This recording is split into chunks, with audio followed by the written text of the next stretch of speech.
BJP কর্মী খুনের জিজ্ঞাসাবাদ, সিবিআই এর নিহতদের পরিবার ও সাক্ষীদের জিজ্ঞাসাবাদ। দেবদাস মণ্ডল খুনের ঘটনাস্থলেও যান তদন্তকারীরা। সিআইডির কেস ডায়েরিতে পাওয়া তথ্যের ভিত্তিতে হানা। দেবদাসের দেহ কেটে নদীতে ভাসানোর অভিযোগ। নদী থেকে হাড়ের অংশ উদ্ধার করেছিল সিআইডি। উদ্ধার হওয়া হাড়ের ডিএনএ পরীক্ষা করে সিআইডি। দেবদাসের বাবার সঙ্গে ডিএনএর মিল। সিআইডির নথিতে ডিএনএ পরীক্ষার রিপোর্ট উল্লেখ, আর তারই ভিত্তিতে সন্দেশখালীর তদন্তের সিবিআই এবং বিজেপি কর্মী খুনের জিজ্ঞাসাবাদ। সিবিআই এর নিহতদের পরিবার ও সাক্ষীদের জিজ্ঞাসাবাদ। দেবদাস মণ্ডল খুনের ঘটনাস্থলেও যান তদন্তকারীরা। সিবিআই তদন্তভার হাতে নিতেই কিন্তু বিস্ফোরক এক একটা তথ্য সামনে আসছে, যেখানে সাক্ষীরা অভিযোগ করছেন যে তাদের কাছে কোনো রকম জিজ্ঞাসাবাদ করেইনি সিআইডির আধিকারিকরা। শেখ শাহজাহানের অফিসে বসেই তদন্ত চালিয়েছিলেন সিআইডির আধিকারিকরা, এমনটাই কিন্তু মারাত্মক অভিযোগ সন্দেশখালীর সাক্ষীদের। এবং এই যে আপডেট আমরা পাচ্ছি, সিআইডির কেস ডায়েরিতে পাওয়া তথ্যের ভিত্তিতে হানা। দেবদাসের দেহ কেটে নদীতে ভাসানোর অভিযোগ। নদী থেকে হাড়ের অংশ উদ্ধার করেছিল সিআইডি।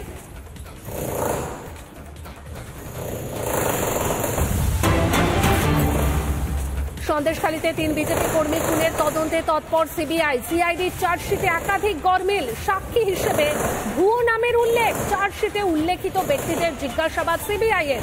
সাক্ষী হিসেবে একাধিক ব্যক্তির নাম চার্জশিটে। সাক্ষীদের অনেককেই জিজ্ঞাসাবাদই করেনি সিআইডি। সিআইডির চার্জশিটের নাম অনুপ ও মৌমিতা মণ্ডলের। তাদের গতকাল জিজ্ঞাসাবাদ করতে চায় সিবিআই। চার্জশিটের বিষয়ে তারা কিছুই জানেনই না, এমনটাই কিন্তু বলছেন অনুপ ও মৌমিতা মণ্ডল। গোটা ঘটনা শুনে তারা তাজ্জব। তারা বলছেন চার্জশিটের বিষয়ে কিছুই জানেন না তারা। সিআইডির চার্জশিটের নাম রয়েছে অনুপ ও মৌমিতা মণ্ডলের, এবং সেই নাম থাকার কারণে তাদের গতকাল জিজ্ঞাসা করতে চায় সিবিআই। চার্জশিটের বিষয়ে কিছুই জানেন না তারা, এমনটাই কিন্তু বলছেন। গোটা ঘটনা শুনে তারা তাজ্জব হয়ে গেছেন অনুপ ও মৌমিতা মণ্ডল।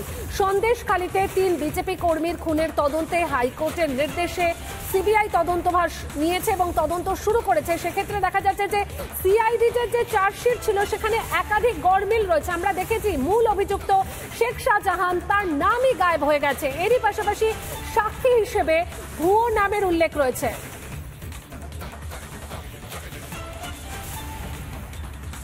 আদতে তাদের সঙ্গে এসে সিআইডি কি কোনোদিন কথা বলেছে? তাদের নাম কিভাবে সিআইডি চার্জশিটে উঠে এলো?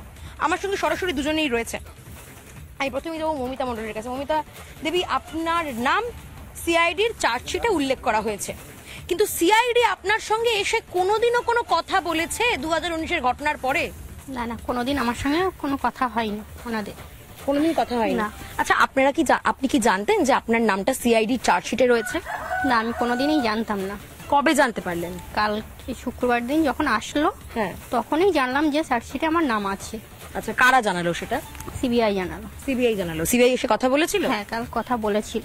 আচ্ছা, কি বলেছিলেন তারা? কাল বলেছিলেন যে গন্ডগোলের সময় আমি এখানে ছিলাম কিনা, আমি কোথায় ছিলাম, পুলিশের সঙ্গে কথা হয়েছিল কিনা, বা কোনো সিআইডির সঙ্গে কথা হয়েছিল কিনা জিজ্ঞাসা করেছিল, কিন্তু আমি বলেছিলাম যে না, আমার সঙ্গে কোনো কথা হয়নি ওনাদের।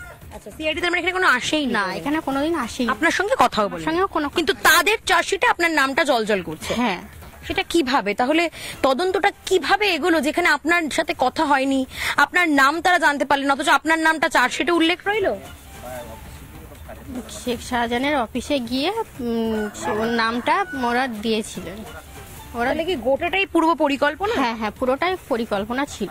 যাবো অনুপ বাবুর কাছে। অনুপ মণ্ডল এলাকার বিজেপির সক্রিয় কর্মী, এবং এই অনুপ বাবুর কাছে একটু কথা বলবো। অনুপ বাবু, আপনার নামও চার্জশিটে উল্লেখ রয়েছে, কিভাবে? আপনার সঙ্গে কি সিআইডি কোনোদিন কথা বলেছিল তদন্তের সময়? না, আমার সঙ্গে সিআইডির কোনো কথা হয়নি।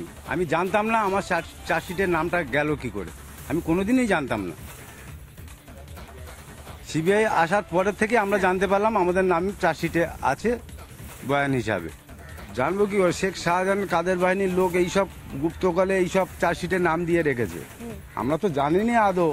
আমরা বিজেপি কর্মী, আমরা ওইসব সাক্ষী প্রমাণের আমরা নিজে জানতে পারলাম না, আমরা সাক্ষীটা দেবো কিভাবে? আপনি বলছিলেন আপনার উপরেও অত্যাচার চালানো হয়েছে, আপনার বাড়িও ভাঙচুর করা হয়েছে। আমার বাড়িও ভাঙচুর, আমার বাবার মাথায় লাঠি মারতে এসেছিল, সেও টিএমসির হারমাত বাহিনীরা। এই শেখ শাহজাহানের লোক, এই কাদের বাহিনীর লোক পুলিশের কাছে অভিযোগ করতে পারেনি, যেহেতু আমাদের হারমাত বাহিনীরা সামনে আর ভয় পাইয়ে রেখেছিল, তার জন্য আমরা কোনো প্রতিবাদ করতে পারিনি আজও পর্যন্ত।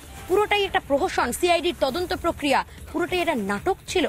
তদন্ত নিয়ে কি ছেলে খেলা করছিল সিআইডি?